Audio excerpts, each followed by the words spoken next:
Hello everyone, my name is RagingRaptor and I welcome you to a new World of Tanks video, and today I am excited to talk about the Super Chaffee. As you've probably already seen in the thumbnail, this is, from the looks of it at least, the old Chaffee and most likely the potential reward for the long-awaited reward thingamajiggs, which Wargaming is constantly doing every single year. Last year we had the Super Hellcat, before that we had the T-52, and it just makes sense to once again take out an older vehicle, refurbish it, make it a tier higher, and give it some adjusted stats which are very close to the old ones, at least from my personal view. I didn't really look up the old stats of the old Chaffee, so I'm not sure if they are as close as they are, but nevertheless the looks are very close. And after going through this already for my German video, I have to say the Super Chaffee looks very decently balanced. Nothing overpowered like the Super Hellcat or the T-52. It is a well balanced and a fairly interesting, probably most likely also unique vehicle, especially for the veterans. Also, and this is something I personally have a hunch, just a pure feeling. If we get a Super Chaffee, like the Super Hellcat, as a gift for being veterans of the game, Wargaming, and I already put this idea forward in the CC Discord. Come on, slide it to Minsk about the Super AMX ELC. Honestly, that would be like a small dream come true to actually see the old ELC again on tier 6. Maybe you could even do it tier 7, because back in the days it was basically a tier 6 because of the matchmaking spree for a tier 5 vehicle or for a tier 5 scout. And it was absolutely glorious fun to play. It was such a unique vehicle. It's one of my favorite tanks, or it used to be one of my favorite tanks. I still sometimes play it, but my goodness gracious, that gun was insanely powerful with 160mm base penetration and 245mm of APCR penetration. It was enough to even make tier 8 heavy tanks frightened. Anyway, enough about that. Let's jump into the firepower of the Super Chaffee. Well, the DPM is 1725 because of its 115 alpha gun with a 4-second reload time, and this is basically not the class worst. That price goes to the T21, but the T52 is fairly close to that with 1700 base DPM. However, the T37, it is going to be the tank you will be looking forward to, as it has the second best DPM. The Type 46 is the one taking the crown, and this is also why a lot of people swear on the Type 64 being the best tier 6 scout in the game. Now, why did I pick all those tanks? Very simple. The T37 basically plays like a Chaffee, or used to play like a Chaffee. The T21 is another tier 6 light tank of the American tech tree. The T52 being the other reward vehicle we got for the long-awaited backup. And the Type 64 being the strongest tier 6 scout in the game. Now, penetration rates. Well, the Super Chaffee is not going to win any prizes. 120, it's okay. 155, that will lead to issues, especially against tier 8 heavy tanks in the side armor spots. But then again, this tank is not supposed to be an overpowered tank. It's supposed to be a reward vehicle for veteran players, and most of the time veterans may or may not be a little bit better. In general, I do have the feeling that Wargaming wants to shift the focus for the Super Chaffee to be a little bit more a skill-based tank. It's not the fastest, it's not the strongest from the gun stats wise, but it has great HP per ton ratio, and apparently it has great soft stats of the gun. Sadly, I didn't got those stats. They weren't available while I was doing this video. If they come out later, I will try to keep you up to date. Nevertheless, let's move on to the accuracy stats and the gun handling stats. 0.44 accuracy, well, it's not the best. Only the T37 is the worst. Aim time of 1.7 seconds, however, is the class best with the T37. Again, we do not know the accuracy values of the move and turret traverse, but from the paper Wargaming provided and the text they provided, it should be pretty decent. But again, no real numbers are there. 10 degrees of gun depression, that is great. That is amazing. You can work with that. It's one of the best values. 15 degrees of gun elevation, however, that's a little bit of a It's not that bad, but it's obviously not 20 or even 25 degrees. And sure, you don't use gun elevation as much as gun depression, but still it is a point which can start to be annoying. I also want to point out that the HE is fairly strong, 70 alpha more with just an HE round, so you can definitely use it against RTs or even Type 64s or other lightly armored vehicles.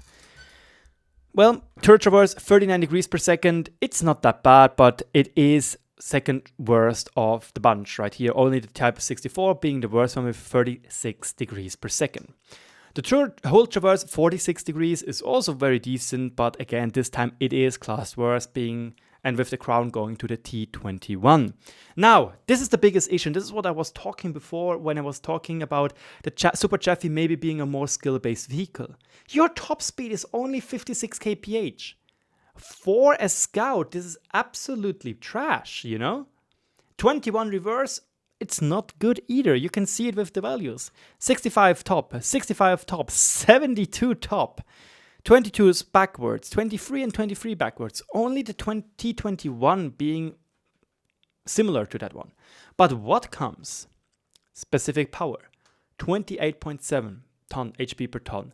That is second best of the bunch. Only the T52 getting the crown with 34.38 HP per ton ratio, which is great, which is very, very insanely good, but this is what the T52 is all about. And now seeing that the Super Chaffee has 3 HP per ton ratio more than the T21 and the T37, and even 7 more than a Type 64 means its acceleration is great. Going up hills will be a breeze. However, the big top speed gap will make it noticeable. Like on the long run, T37 and Type 64 will just breeze past you. But this means you cannot go into active scouting positions. You are high, you are big, nothing for active scouting. But if you know where to go, use this advantage, like the good acceleration, get into a good position early, which is probably a little bit more defensively. The Super Chaffee will be a very interesting vehicle to play. Survivability at last, penetration, whole armor, you know it's trash. 28 millimeters, it's nothing to do. It's bad. 670 hit points, it's good. It's not the class best, this one going to T37, but it is not the class worst. It's actually very good. View range, 380 meters. Very good. You can work with that very, very decently. You might need to invest quite a bit in cruise skills and have to take vents as well as optics to get their best result. But maybe you will decide to play this a little bit more as a passive scout, which most likely will work. Again, because of its low top speed, you will most likely use this tank as a more of a supportive scout. You will probably run it with rammer, stabilizer, and the binos, and you will have great results most likely. It also has 5 crew members, which is not that good when it comes to crew training purposes. However, you will have a commander which will not have the radio operator skill, but you will have a radio operator which will immediately go for the radio operator view range skill. So yeah, in conclusion, I'm looking forward to this tank. Not only because it will be another old tank review or revived for the long awaited backup rewards, you know, like the Super Hellcat, like the T52. It's cool. It's great to see that we get once again, an old fella back into the game. It doesn't look overpowered. No, it looks fair. It looks balanced. Maybe on the spectrum, when this is balanced, it's maybe on this spectrum right here, which is on the lower end of being balanced. It looks slightly weak-ish when it comes to all the gun stats. It really depends how accurate is the tank on the move, because we do not know that, and Wargaming did mention it is very good. I do think that people which know how to play passive scouts and know how to be effective as a scout with slow mobility or low top speeds, they will excel in this tank. Maybe, and this is a big maybe Wargaming should think about giving the Chaffee better view range, base view range, you know, to make it like a truly passive scout. But then again, most likely Wargaming doesn't want to make it overpowered or too strong, because this tank will be driven by a lot of veterans, and usually veterans should be a little bit better at the game. Nevertheless, I am excited. I'm very, very much looking forward to playing this tank. It looks a lot of fun, and yeah, it's an old fella we all know and love. So yeah, feedback time. Did you enjoy the video and you are not subscribed yet? Well, don't forget to do that, because I will always try to keep you up to date with the latest World of Tanks related news. On the other hand, is there anything I should do differently in my presentation of the tank? Is there something you think, not so good, or do you think I do a great job? Let me know in the comment section below. And lastly, I have to do a little bit of explanation. First of all, I am absorbed by Death Stranding right now. Great game, 10 out of 10 RagingRaptor points. I love this game. This is why I am doing a little bit less World of Tanks stuff lately, because I'm constantly just playing this game and streaming it as well on www.twitch.tv/RagingRaptor_WOT. And I'm actually streaming it in English because I have a friend which also wants to see it. So come by. And another thing, and this is a little bit of an advertisement for a friend of mine.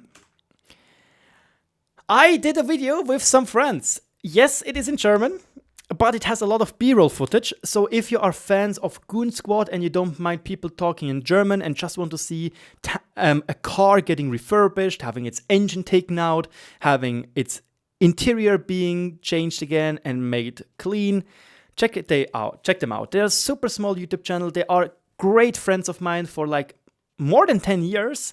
And they're from Stuttgart in Germany. So just hop on over, give them a sub maybe, watch their videos, leave a nice comment, show them RagingRaptor was there, it was by him. And with that, everything I wanted to say. Thank you so much for watching. Cheers guys, have a great day, have a great time, and as always, good luck on the battlefield.